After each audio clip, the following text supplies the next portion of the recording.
Good evening, ladies and gentlemen. We are tonight's entertainment. For the next 30 minutes, you will travel back to a time when radio controlled the transmission and the mind created all your fears. Welcome to Classic Dark Radio.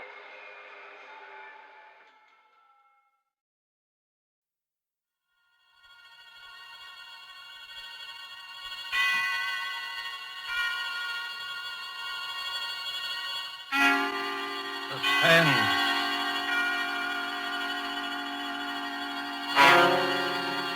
This is the man in black, here again to introduce Columbia's program, Suspense. In our starring Hollywood cast this evening is Mr. Peter Lorre, who appears as a mysterious gentleman called George Ravel. Miss Wendy Berry plays our worried heroine, Marjorie. Mr. George Zuko is the lawyer, Alex Stevens. The story called The Moment of Darkness is tonight's tale of suspense.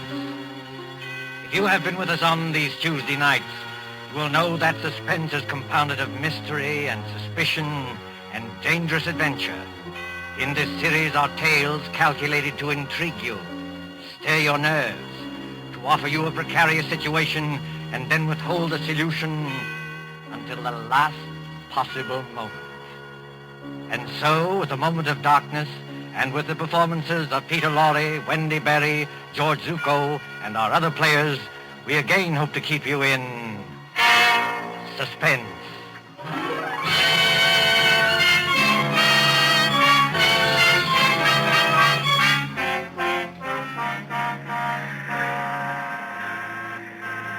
The Train Bleu crack express train from Paris to the French Riviera, which in these carefree days before the war used to make the journey from Paris to Nice overnight. At the Gare du Sud on this particular mild spring evening, the train with its glistening wagon-lits or sleeping cars waits in a station filled with smoke and the iron coughing of engines. You can hear the excited crowd and the slamming of compartment doors. You can see the guard standing by with his watch in hand, with his horn ready to blow as a signal. En voiture, messieurs les voyageurs! En voiture! You better get in, Emily. The train's just about ready to That start. commotion there. The last moment just before the signal, a girl in a light summer dress, carrying a small suitcase, hurries along the platform towards car number 10. The girl is blonde and evidently English, and as she hurries towards the guard... En voiture! Dépêchez-vous, mademoiselle. Hurry up, please. Oh, yes, of course. Is this carriage number 10? Oui, mademoiselle, numéro 10. Hurry up, please. Thank you. I'll get in. Et maintenant...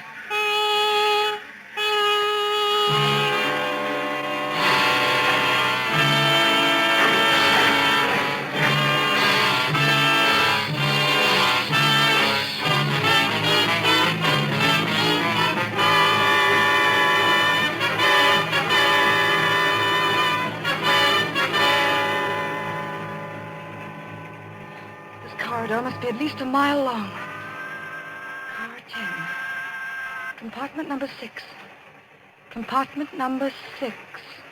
Compartment... Oh, here it is. Yes, come in. Mr. Stevens, Oh, I beg your pardon. That's quite all right. Won't you come in? I thought this was Mr. Stevens' compartment. It is his compartment. I'm sharing it with him. He is on the train, isn't he? Oh, yes. He's going to look for some luggage that failed to turn up. In the meantime, won't you come in and sit down? Thank you. As an old friend of Toby Stevens... Why do you smile? Nothing. It's just odd to hear a dignified man like Mr. Stevens called Toby. That's all. Well, it suits him. As an old friend of his anyway, may I introduce myself? I'm Ken Blake, on vacation from the American Consulate in London. How do you do? My name is Gray, Marjorie Gray. I most particularly wanted to have a word with Mr. Stevens. Miss Gray, will you pardon my impertinence if I ask... Ask what? Whether it's about your Aunt Hester at Monte Carlo and the man who seems so determined to scare her to death. You know about that? Yes, a little. After all, that's why Toby's left his law practice and come all the way from London. He said... Mr. Stevens. Marjorie! Great Scott, what are you doing here? I came up from Monte Carlo, especially to see you. I thought I'd find you in Paris, but when I got to your hotel, they told me you'd gone. Cook said they'd reserved a compartment on this train for you. So, well, here I am. But why? Before you see Aunt Hester, Mr. Stevens, I want to know what you meant by that letter you wrote me. I meant exactly what I said, Marjorie. I'm going to expose this faker, George Revel. Excuse me, if you two want to talk, I'll just clear out of here. No, Ken, stay where you are. Really, Mr. Stevens? You've made an impression on her, Ken. When the girl suddenly becomes thoroughly British after spending half her life on the Riviera, well, you've made an impression. Don't talk like that, Toby. She won't get annoyed with you for saying it. She'll just get annoyed with me. Marjorie, this is Ken Blake. We've met, thanks. I asked him to come along with me, and for a very good reason. Indeed? Ken was for years at the American consulate in Paris. He knows all the heads of the Sûreté Générale, that's the Scotland Yard of France. And in particular, he knows the great detective Flamand, who's the chef de Sûreté. I thought Ken might be very useful when we nab Revel. But I tell you, Revel is dangerous. Dangerous, my eye. Something's going to happen. I know something dreadful's going to happen. Now, let's face the situation, Marjorie. Your Aunt Hester is middle-aged, wealthy, and, Oh, if only Uncle Paul hadn't died. He was the decentest person I ever knew. But he did die, my dear, and Hester can't be consoled. She can't eat, she can't sleep, she can't think of anything except getting in touch with his spirit. Along comes this faker Revel to give seances. I wonder if he is a faker. You're not falling for this Tommy rot, surely? Really, Mr. Blake, if I'd asked for your advice in this matter... I beg your pardon, Miss Gray. When we get to Nice, I'll take the first train back to Paris. No, wait, please. I didn't mean to be rude. It's nice of you to help us, but it's the whole atmosphere of Monte Carlo. Well, that's quite all right, my dear. We understand. Of course. There's Aunt Hester in that villa over the Mediterranean. There's Revel, all thin and quiet and swarthy, with those somber-looking eyes of his. He seems to dominate her, just as Mr. Stevens used to. Dominate her, my dear? That's rather a strong word for an easygoing old buffer like me. The things Revel does at those seances are terrifying. I don't know whether he's an imposter or not, but I am sure nobody else can do what he does. Now there, Marjorie, is where you're wrong. I can. You can? Yes. I promise to duplicate in front of your aunt every single trick Revel ever performed. Oh, but that's impossible. Is it? Wait and see. I'll put it up to Mr. Blake. It isn't merely that Revel is tied up, tied hand and foot in a chair, while these horrible things are going on. I know there are people who can get out of ropes and back into them again. But Revel lets you take one precaution that shows there can't be any trickery. Oh? And what is that precaution? Just before the lights go out, he takes a piece of white paper. Well? He puts one under each foot. You take a pencil and draw an outline around the shoe on the paper. If he moved the millionth fraction of an inch, it would show in the outline later. But it never does. Well, look here, Toby, that's a bad one. Why does it strike you as being so funny? Because I can do it, too. Just give me a moment of darkness, that's all. You mean he gets out of his shoes or something like that? No, he could hardly get out of his shoes and back into them without disturbing the outline. Then he doesn't leave his chair after all. On the contrary, he can be all over the room. Well, how in Satan's name does he do it? My dear fellow, there's nothing simple.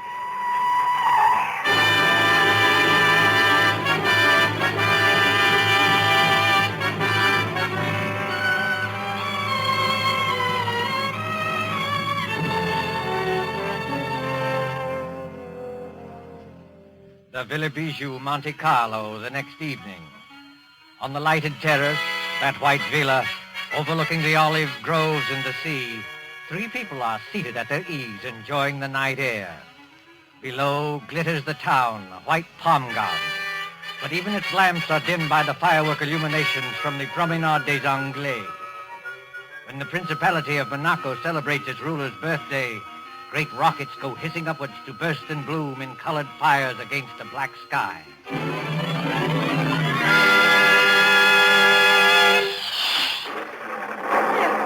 I don't like those fireworks. The noise upsets me. I wish they'd stop. Never mind the fireworks, Hester. You've heard my proposition. Give me an answer. Oh, what's more, you spilled broth on your jacket at dinner. You're the clumsiest eater I ever saw. Here. Let me take a handkerchief to it. Please, Aunt Hester, won't you answer Mr. Stevens? Why don't you two let me alone, both of you? We're only trying to help you. Don't you believe that? Oh, yes, I believe it, but I'm happy. I talked with my husband twice last week. Now, look here, Hester. This has got to stop. Why? Ravel's a fraud, and I can prove it. If Monsieur Ravel is a fraud, what has he gained by this? Has he not asked for money? I don't know, has he? No, not a penny. You haven't changed your will by any chance.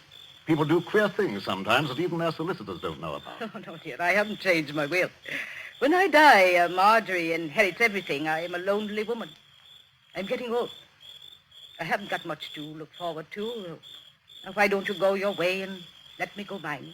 Suppose Ravel is a fraud. Just suppose it. Well, all right, have your way. You wouldn't like to think you'd been deliberately tricked and imposed on now, would you? Oh, no, of Now course listen, not. Hester. If I prove to you these so-called miracles were really tricks that I can do myself, Oh, don't be ridiculous, Alex Stevens. I offer to prove that here and now. Would that shake your faith a little? Yes, I suppose it would. But how did you become so clever all of a sudden? How did you become so gullible all of a sudden? You used to scoff at this sort of thing. You used to be gay and lively and go to the casino. Well, that was before Paul died. You're shivering, Marjorie. If you feel cold, put on a wrap. I'm not cold. It's only... Only what? Got a kind of presentiment that there's something dreadful hanging over us. I can't tell what direction it's taking or who's in danger. But I'm sure it's going to burst. Just as sure as I... By George, look at that rocket. Yes. Red and gold stars. And a deathly white blaze like the life we're living. You can see every leaf in the garden. Every blade of grass. And we can also see, look there, Ravel and Ken Blake coming up the path. This Ken Blake, Mr. Stevens. Are you sure he's quite honest? My dear Marjorie, Ken's all right. I've known him for years. I thought he came here to help expose Ravel. But he and Ravel are as thick as thieves. What sort of game is going on here? Game, mademoiselle? You spoke of a game?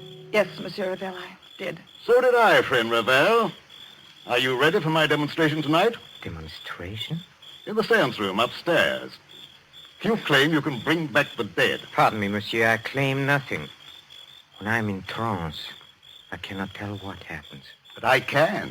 I'm going to make ghosts walk by perfectly natural means.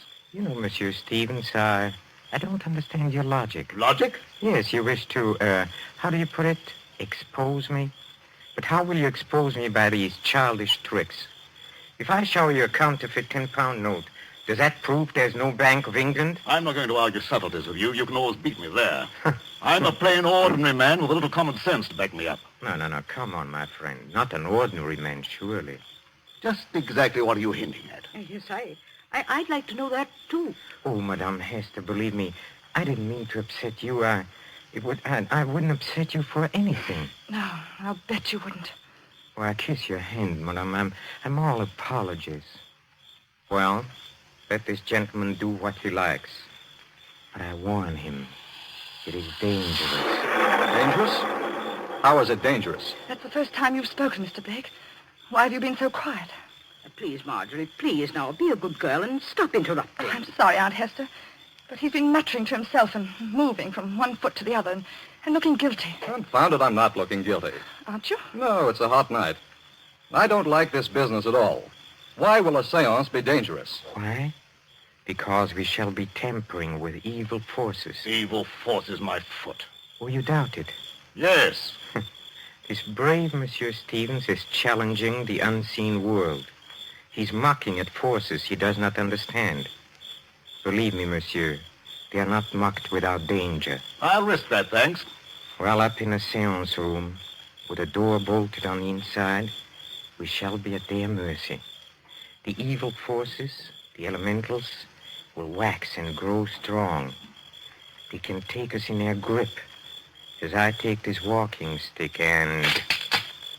You've got strong hands, Monsieur Ravel. The hands of evil spirits are stronger, much stronger. I'm afraid. I wonder if we ought to do this. I've been wondering the same thing. What does your aunt say? Well, I don't know what to say. I'm so confused. And I want to break down and cry. I suppose we'd better do it, or Alex Stevens will never let me hear the end of it. For the last time, monsieur, will you be warned of danger? No. Very well. Oh, Madame Hester. Yes, Monsieur Ravel. Do you believe that I'm an impostor? No, dear, of course not. But But in your heart, you are not yet convinced. Well, I don't know. I'm not such a fool as some people seem to think. But if something did happen, something to show there are living forces beyond this world, it would convince you utterly? Oh, yes, I suppose it would. Then, shall we allow Monsieur Stevens to go on with his demonstration? I have a feeling we shouldn't do this. Oh, I'm afraid.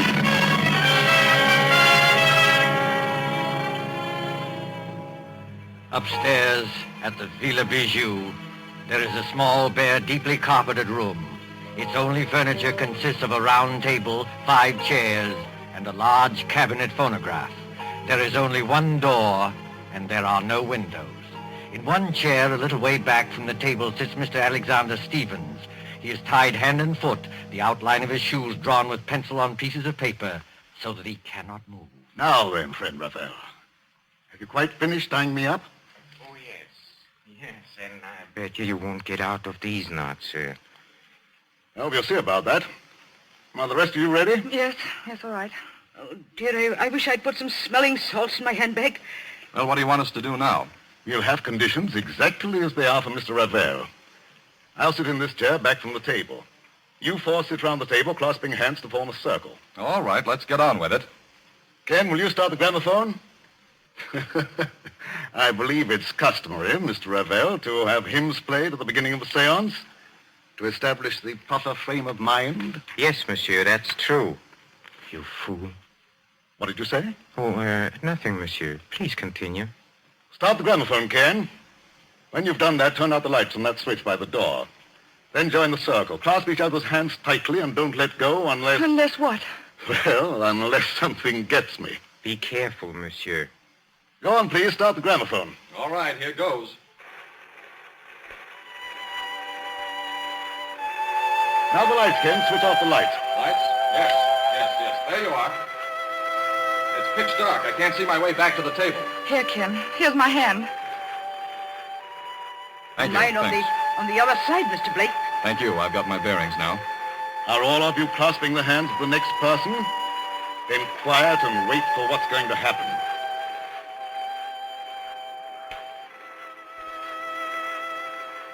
Ken, look. Look where? Over there, where Mr. Stevens is sitting. What about it? There's a luminous spot in the dark, about the size of a shilling. Shh. Quiet, please.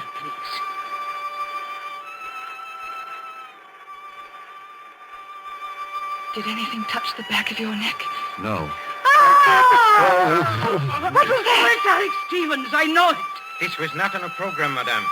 Break the circle and get those lights on. The luminous spot is still there. Oh, hurry, Ken. I can't see my way in the dark. I don't know which direction the lights are. Wait a minute. Here's the wall. If I grope along here, I ought to find the switch. Yes, here it is. Lights. Quiet, silence, mademoiselle, if you please. What's wrong with Mr. Stevens? What's that sticking out of his chest? The handle of a dagger. And a good deal of blood has soaked through his coat, too. Oh, Monsieur Blake, will you turn off this gramophone? Yes, certainly. But you're not saying that Toby Stevens is dead? I'm afraid he is, my friend. That's a direct heart wound. Perhaps 10 seconds of intense agony, and then the end. Oh, is the door still bolted from the inside? Yes. Then we are all alone, here, the 4 of us. This rash gentleman, one imagines, did not kill himself. He's too well tied up. I know who killed him. Mr. George Ravel. You did, with luminous paint. I killed him, mademoiselle? With luminous paint? I mean, that was part of the trick. You tied him up. You were the only one who touched him. And? What of that, mademoiselle? Luminous paint doesn't show up in the light. You smeared a little of it on his coat. That showed you exactly where to strike in the dark. I commend your good sense, madame.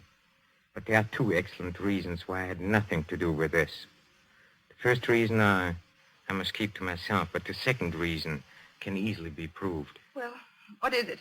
Well, up to the time that man screamed, you yourself were holding my right hand, and Madame Hester was holding my left hand. Did either of you let go at any time? No. No, that is, I didn't. What about you, Aunt Hester? No, Marjorie, dear. I didn't let go either. He never moved. Hold on. Wait a minute. Well, monsieur, speak up. I was holding Marjorie's hand on one side and her aunt's on the other. And they didn't move either. Nobody let go or left the circle. That's true. Consequently, none of us could have killed Toby Stevens. Yes, it is true. Somebody must have sneaked in here. Oh, no. As you said yourself, the door is bolted on the inside. Then who the devil did kill him? Well, that's the question. Has anybody ever seen that dagger before? No. It looks like one of those curio things you buy in the shops. Yes, and with a design of wooden scroll work on the handle. No fingerprints will show. Nothing else, except some musical instruments. A tambourine, an accordion, and a speaking trumpet. You know, I blame myself for this. You ought to. Why? Because you killed him.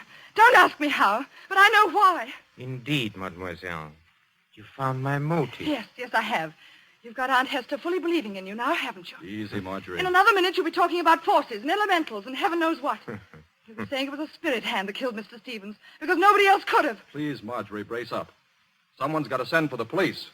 Why don't you send for the police, Ken? Couldn't you help us there? Help you? How? Mr. Stevens said you knew the heads of the Sûreté. He said you knew this man Flamand, who's supposed to be the greatest detective in France. Oh, but this isn't French territory. Monte Carlo is the independent state of Monaco. I'm sorry, Marjorie. Ordinarily, I might have helped. You mean you won't help us? I'm sorry, Marjorie. I can't. Then I've got to help myself. George Ravel, you killed Mr. Stevens. But how? Yes, how?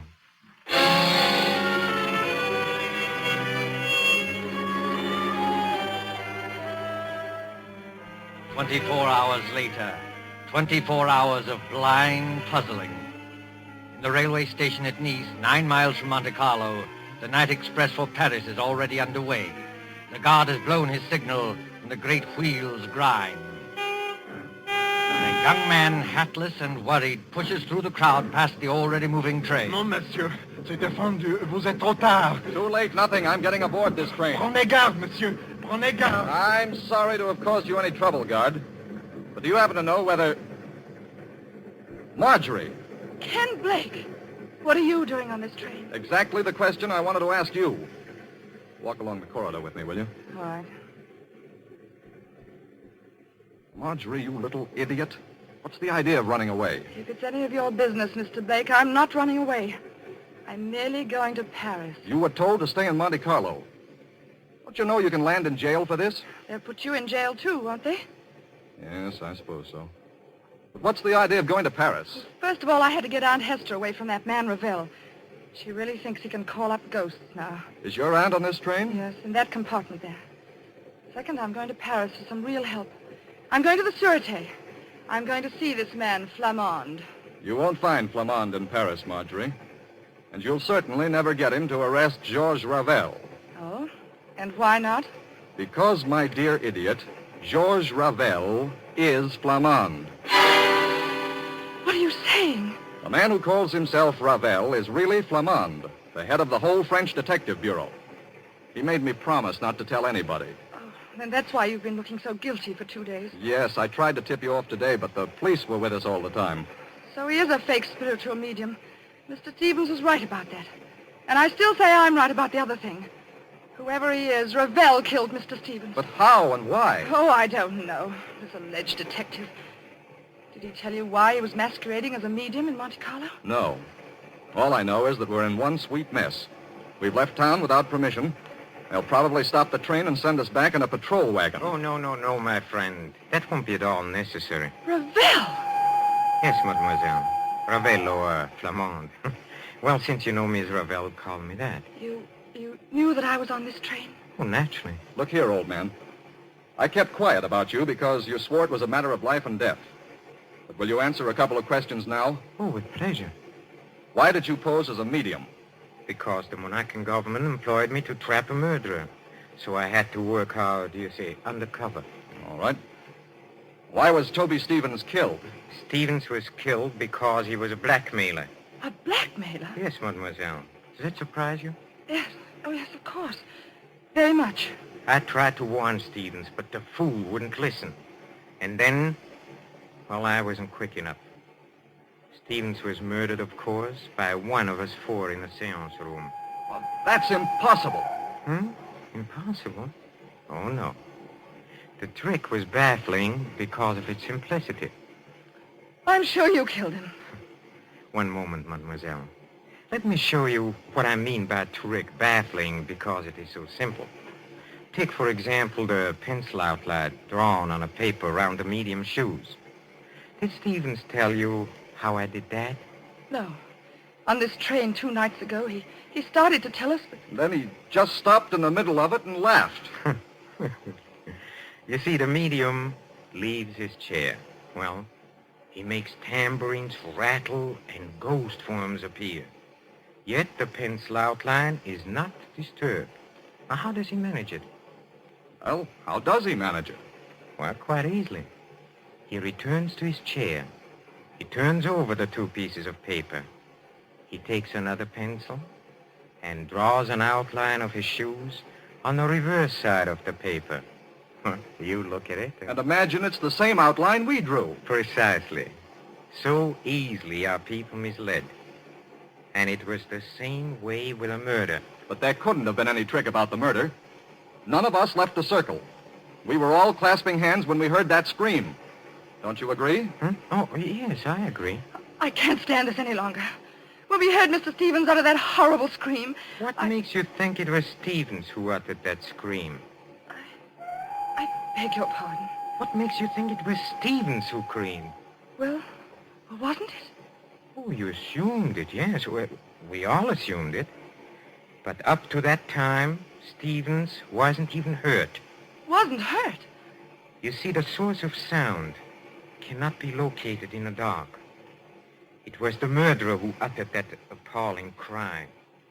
In a few seconds of darkness, before the lights went on, the killer simply leaned across and drove that dagger into Stevens' chest. And you proved that?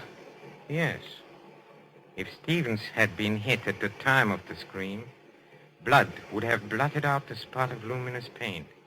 Yet, Marjorie Gray saw the paint shining after the scream. That's true, Marjorie. I heard you say so. You put the luminous paint there, Ravel. You were the only person who touched him. Oh, no. There was one other person who touched him. Who was it? Another person, in full sight of you, said Stevens had spilled broth on his coat and swabbed at his chest with a handkerchief. You mean... I mean, of course, the real murderer. Your Aunt Hester. Yes, Marjorie. Your Aunt Hester. Aunt Hester! Keep back, all of you. Oh, so you managed to find a revolver? Marjorie, I poisoned your Uncle Paul. I poisoned my husband, and Alex Stevens knew it. You can't get away, madame. Keep away from that door. I never believed in spiritualism. I let myself be influenced by a medium because Alex Stevens would try to stop it. He was getting money out of me. He wanted no other influence. Don't open that door, madame. But I am opening it. Oh, Aunt Hester, don't! I told you I wasn't as fool as I looked. I had the knife in my hand. Stop her, Ken! Stop her! Well, mademoiselle, she has committed many crimes, but now she has paid for them all.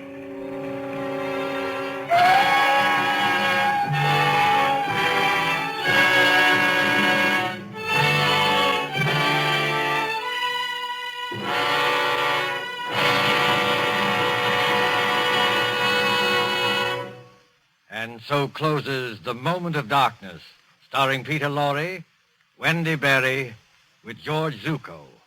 Tonight's tale of Suspense.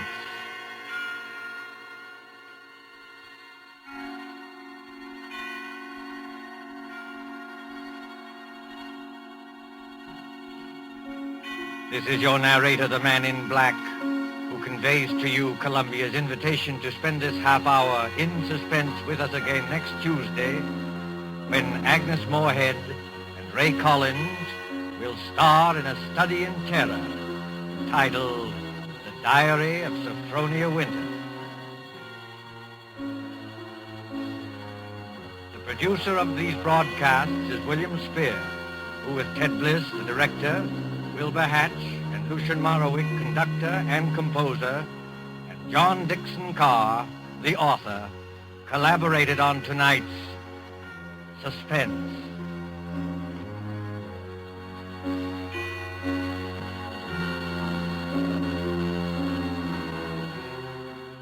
This is the Columbia Broadcasting System.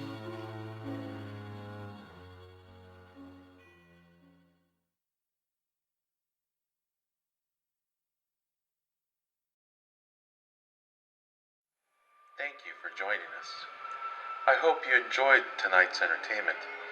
Now, I caution you to subscribe before it's too late, before this broadcast ends, before we